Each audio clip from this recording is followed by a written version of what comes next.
I revealed my ex-wife's infidelity to her new husband after she humiliated me at our son's birthday party. Now my life is in chaos and everyone hates me. I'm Mark, 28M, and I'm in a complicated situation with my ex-wife Kathy, 27F, and her new husband Jonathan, 32M. Kathy and I have known each other since high school. We met during freshman year when we were both part of the school's debate team. At first, we were just friends. But as we spent more time together preparing for debates, we started to develop feelings for each other. We officially started dating in our sophomore year. I remember asking her out after we won a big debate competition. We went to a local diner to celebrate, and I nervously asked her if she wanted to be my girlfriend. She said yes, and from that moment on, we were inseparable. Our relationship continued through high school and into college. We both got into the same university, which seemed like fate at the time. We studied different majors. I was in business and Kathy was in psychology, but we always made time for each other. We'd study together in the library, go on weekend trips, and plan our future together. After graduation, we got married in a small ceremony. Our families and close friends attended. It was a beautiful day, and at the time, it felt like the natural next step in our relationship. We had been together for so long, and everyone expected us to get married. But looking back, we were far too young and unprepared for marriage. The first few months of our marriage were okay. We moved into a small apartment together and started our first jobs. But soon, the cracks started to show. We began arguing about everything: money, household chores, our careers, even what to watch on TV. It was like we suddenly couldn't agree on anything. Our marriage only lasted a year. The constant fighting became too much for me to handle. I felt like I was losing myself in all the arguments. One night, after a particularly bad fight about something trivial, I think it was about who forgot to buy milk, I told Kathy I wanted a divorce. I expected her to fight back, to try and convince me to stay, but she didn't. She just nodded and said, "If that's what you want." I think her pride stopped her from arguing. But then, during the divorce proceedings, we found out Kathy was pregnant. This changed everything. We both wanted to be parents, and for a moment, I considered staying in the marriage for the baby's sake. But deep down, I knew that wouldn't be fair to any of us. I still felt we shouldn't stay married. Kathy wanted to cancel the divorce and work things out. She argued that we should give our marriage another chance for our child. But I was set on leaving. I suggested shared custody and co-parenting, living close to each other initially for the baby's sake. Kathy wasn't happy about this arrangement. She believed that a child needed both parents in the same home. We had many heated discussions about this, but eventually, she agreed to my terms. Looking back, I realize now that I got married because I thought it was what I was supposed to do, not because I felt ready. Kathy had been talking about marriage since our second year of college. She would point out engagement rings in store windows and talk about her dream wedding. I didn't feel emotionally ready for such a big commitment, but I didn't want to break her heart or risk losing her. So I went through with it, even though deep down, I wanted to make a life of my own before settling down. After a year of marriage, I knew it wasn't working. The person I saw myself becoming in that marriage wasn't someone I liked. I was constantly irritated, always on edge, and I felt like I was losing my identity. When we found out about the baby, I felt even more strongly that we should separate. I didn't think it was right to bring a child into an unhappy marriage. I believed that we could be better parents if we were happy separately rather than miserable together. Kathy thought we should stay together for the baby's sake. She came from a family where her parents had stayed in an unhappy marriage for the kids, and she seemed to think that was the right thing to do. But I had seen how that affected her growing up, and I didn't want that for our child. It was hard, but I eventually convinced Kathy to agree to my terms. We got divorced but stayed in touch for our son. We set up a system where our son spends half the month with each of us. I try to be there for him as much as possible, and so does Kathy. I can't say Kathy and I are friends. She still has a lot of anger towards me, which I understand. I still care for her. After all, we have a long history together. But I know we couldn't have been happy together long term. Our personalities and life goals were just too different. I was there for her during the pregnancy and birth, even staying with her for a few days after our son was born to help out. I wanted to show her that even though our marriage was over, I was committed to being a good father and co-parent. Despite this, Kathy told everyone that I had abandoned her when she needed me most. She painted me as the villain in our story, telling our friends and family that I had left her alone and pregnant. Most of my friends stopped speaking to me because of what she said. Some of them sent me angry messages, calling me selfish and irresponsible. I didn't confront her about these lies. I felt guilty about marrying her when I wasn't ready, about not being honest about my feelings from the start. I accepted the social backlash as my punishment for my mistakes. Strangely, Kathy was always nice to me in person when we met for handovers of our son. It felt like she might want to get back together, even though she was spreading lies about me to others. It was confusing and frustrating. Sometimes she would hint at giving our relationship another try, but then I would hear from mutual friends about how she was bad-mouthing me to them. I decided to focus on my work and our son instead of trying to figure out Kathy's mixed signals. I threw myself into my career, working long hours to advance in my company. When I wasn't working, I devoted my time to my son, trying to be the best father I could be despite the complicated situation with his mother. About a year after our divorce, Kathy started dating again. I found out through social media posts and comments from mutual friends. It hurt to see her moving on, even though I knew our relationship was over. But I didn't say anything because I wanted her to be happy. She deserved to find someone who could give her what I couldn't. She made a big deal about her dates on social media, posting pictures and status updates about her newfound happiness. Felt like she was trying to provoke a reaction from me. When I didn't react, she told me directly that she was dating. I told her I was fine with it, which seemed to disappoint her. I think she was hoping I would be jealous or upset. Then, one rainy evening when Kathy came to pick up our son, I invited her to stay until the rain stopped. It was a gesture of politeness, nothing more. But as we waited, we got talking, reminiscing about old times. We remembered the good parts of our relationship, our first date, our college adventures, the day our son was born. One thing led to another and we ended up sleeping together. The next morning, I woke up feeling confused and guilty. But Kathy was already gone, and she had taken our son with her. She left a message saying it was a mistake and she didn't want to get back together. I was hurt but tried to accept it as a one-time thing, a moment of weakness for both of us. After that incident, I started distancing myself from Kathy even more. I only talked to her about our son, keeping our conversations brief and to the point. She tried to get back on good terms several times, inviting me for coffee or suggesting we take our son out together, but I rejected her attempts. I felt like I needed clear boundaries to avoid any more complicated situations.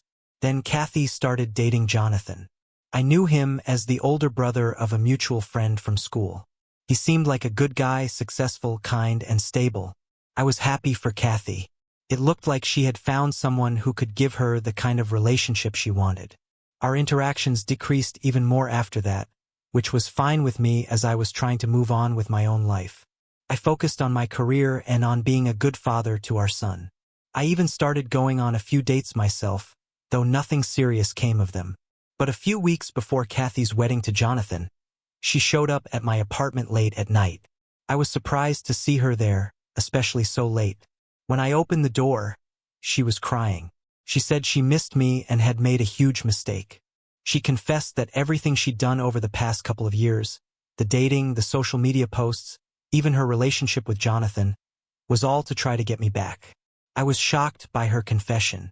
Part of me was angry that she had manipulated the situation for so long, but another part of me still cared for her. In a moment of weakness, we ended up sleeping together again. The next morning, Kathy was crying again, but for a different reason. She said she loved Jonathan and was just scared about getting married. She begged me to keep what happened between us a secret, saying that sleeping with me had made her realize she really did love Jonathan. I agreed not to tell anyone, feeling used and disappointed. Kathy and Jonathan got married and I tried to move on. I dated a bit more seriously, even having a relationship that a few months, but it didn't work out. I couldn't shake the feeling that I was still entangled in my past with Kathy. Recently, at our son's birthday party, things took a turn. Kathy invited me to the party, suggesting we have one celebration instead of separate ones like usual. I agreed, thinking it would be good for our son to see us getting along. I showed up after work, a bit late due to heavy traffic. As soon as I arrived, Kathy started making jokes at my expense. She commented on how I was late because I put work over everything else, a clear jab at our divorce. Then she started making fun of my receding hairline, something I've been self-conscious about. Jonathan joined in, suggesting I take time off work to actually live life because I had made some pretty bad life choices. I was shocked by their behavior, especially in front of our son and the other guests at the party. When I asked them to elaborate, they listed reasons they thought I had screwed up my life, including my divorce from Kathy and prioritizing work. They seemed to take pleasure in pointing out what they saw as my failures. I was hurt and angry. I couldn't believe Kathy would say these things, given our history and the secret we shared. And I was disappointed in Jonathan for joining in, especially since I'd always tried to be respectful of their relationship despite what had happened. Feeling cornered and upset, I did something I'm not proud of. I wrote a note on my son's birthday present. I still know your secret, and I know you don't want anybody else to learn about it. So watch your words around me. Then I left the party, not even saying goodbye to my son. The next morning, Kathy called me crying.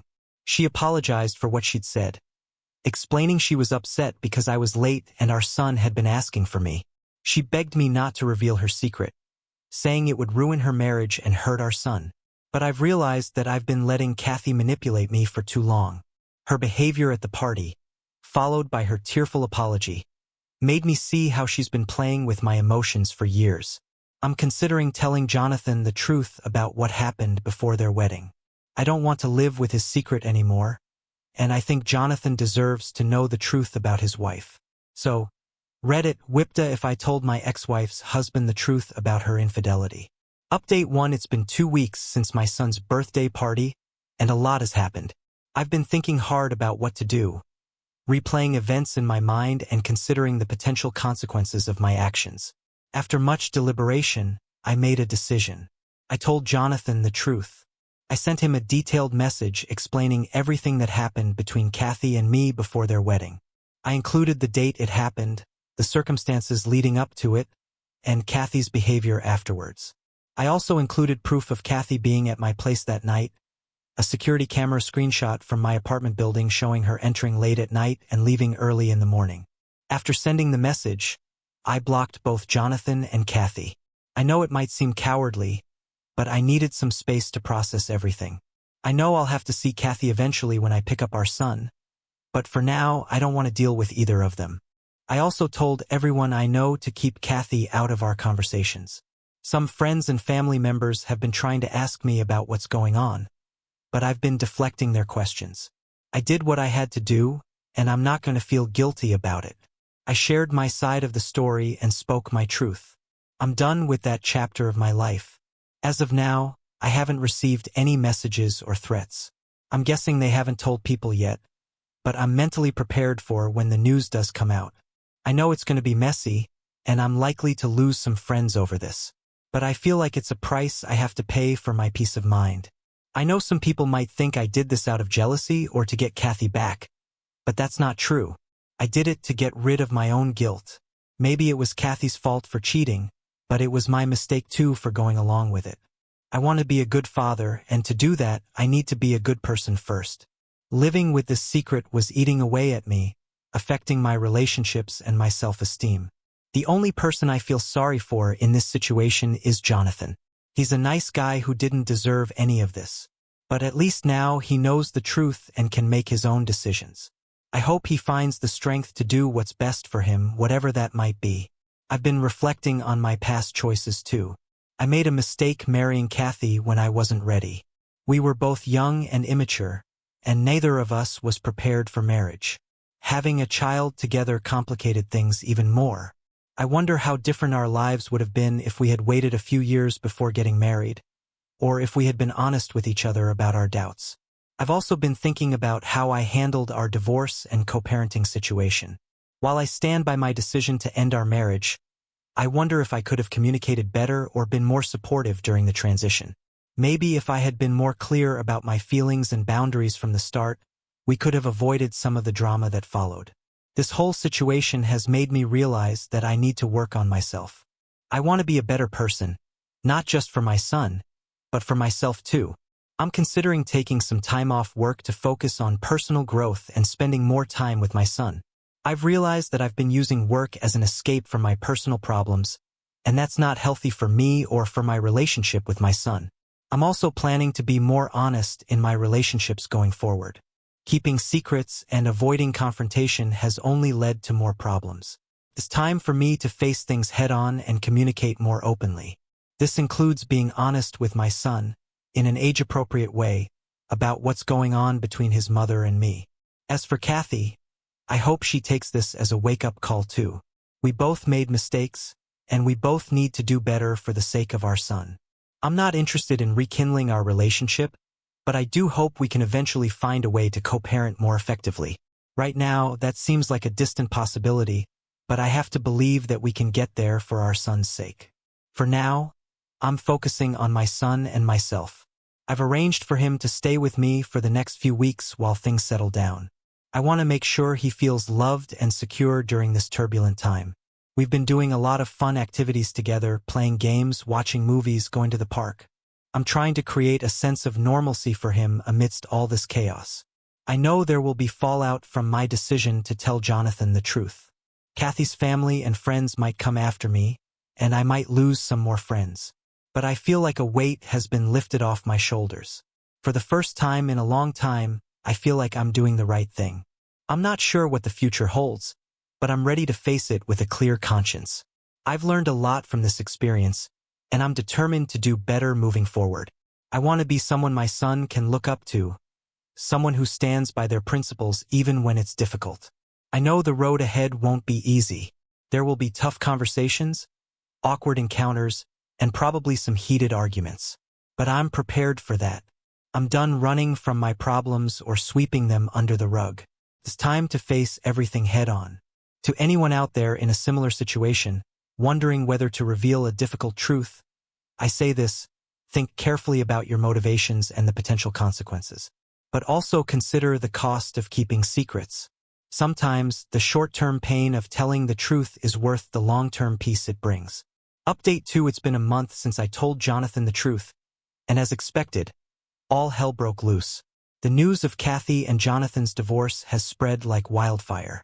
Just as I predicted, Kathy's family and friends have been attacking me non-stop. My phone has been blowing up with messages calling me a homewrecker, a sociopath, and worse. They're convinced I did this because I want Kathy for myself. But they couldn't be more wrong. I did this to free myself from the burden of guilt and lies. I'm not interested in getting back together with Kathy. Our relationship has been toxic for years, and I'm finally ready to break free from it completely. Jonathan reached out to me last week. It was a difficult conversation, but I'm glad we had it. He thanked me for telling him the truth, even though it was painful. He said he had suspicions about Kathy's fidelity but never had concrete proof. He's hurt and angry, but he's grateful to know the truth before they started a family together. Kathy, on the other hand, is furious. She showed up at my apartment unannounced, yelling and crying. She accused me of ruining her life and said she'd never forgive me. I remained calm and told her that she ruined her own life by cheating and lying. I also reminded her that she had plenty of opportunities to come clean to Jonathan herself. The hardest part of all this has been explaining the situation to our son. He's confused and upset about why Uncle Jonathan isn't around anymore and why Mommy and Daddy are fighting again. We've tried to shield him from most of the drama, but kids are perceptive. He knows something is wrong. Kathy and I had a long, difficult conversation about how to handle co-parenting moving forward. We've agreed to keep our interactions strictly about our son and to never badmouth each other in front of him. It's going to be challenging, but it's necessary for our son's well-being. I've also had to deal with the fallout among our mutual friends. Some have sided with Kathy, believing her version of events. Others have stood by me, appreciating my honesty. A few have chosen to distance themselves from both of us, not wanting to get involved in the drama. Through all of this, I've stuck to my decision to focus on personal growth. I've started reading self-help books and practicing mindfulness. I'm learning to set better boundaries and communicate more effectively. It's not easy, but I'm already seeing positive changes in my life. I've also been spending more quality time with my son. We've been going on weekend adventures, playing games, and just talking. I want him to know that no matter what happens between his mother and me, he is loved and supported. As for my relationship with Kathy, it's at an all-time low. We're barely speaking beyond what's necessary for our son. Part of me feels sad about this, given our long history together. But another part feels relieved. The constant drama and manipulation are finally over. I know the road ahead won't be easy. There will be more challenges as we navigate this new reality. But for the first time in years, I feel like I'm on the right path. I'm no longer living a lie or carrying the weight of someone else's secrets. To those who are in similar situations, wondering whether to reveal a difficult truth, I say this, it won't be easy, but the peace of mind is worth it. Living with integrity, even when it's painful, is better than living with guilt and lies. I don't know what the future holds, but I'm ready to face it head-on, with honesty and integrity. It's time to write a new chapter in my life, one where I'm true to myself and those around me. Update 3: It's been half a year since everything blew up, and life has finally started to settle into a new normal. Kathy and Jonathan's divorce was finalized last month. It wasn't pretty, but it's done. Kathy has moved to a different part of town, which has made our co-parenting arrangement more challenging, but we're making it work. Our son is doing better now. We've both been putting in extra effort to make sure he feels secure and loved. He's in therapy to help him process all the changes, and it seems to be helping. He still asks about Jonathan sometimes, which is hard, but we're honest with him in an age-appropriate way. Kathy and I have established a strictly business-like relationship when it comes to our son. We communicate through a co-parenting app to keep things organized and avoid unnecessary conflict. It's not ideal, but it's functional. I've stuck to my personal growth plan. I've been seeing a therapist regularly, which has been incredibly helpful in processing everything that's happened and working on my issues. I've also joined a support group for divorced parents, which has given me a safe space to share my experiences and learn from others. Work-wise, I did end up taking some time off. I used it to reconnect with myself and my son. When I returned, I had a frank discussion with my boss about achieving a better work-life balance. Surprisingly, they were very understanding and supportive. As for my social life, things have improved. I've reconnected with some old friends who reached out after hearing about everything that happened. I've also made some new friends through my support group. It's nice to have people around who understand what I've been through. Kathy's family eventually stopped harassing me. I think they finally realized that their anger was misdirected. A few of them even apologized for their behavior. I appreciated their apologies, but I'm keeping my distance for now. Jonathan and I have had a few more conversations. He's doing better, focusing on his career and spending time with friends. He thanked me again for telling him the truth, saying it allowed him to make informed decisions about his life. As for Kathy, last I heard, she's also in therapy. I hope she's working on herself and her issues. Despite everything, I do want her to be happy and healthy, if only for our son's sake. Looking back, I don't regret my decision to tell the truth. It was difficult and messy, but it was the right thing to do. I'm proud of myself for finally standing up and refusing to be manipulated any longer. This experience has taught me a lot about the importance of honesty, integrity, and self-respect. It's also shown me the value of setting boundaries and the strength it takes to stick to them. I'm not naive enough to think that everything will be smooth sailing from here on out.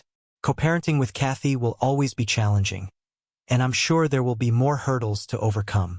But I feel equipped to handle whatever comes my way.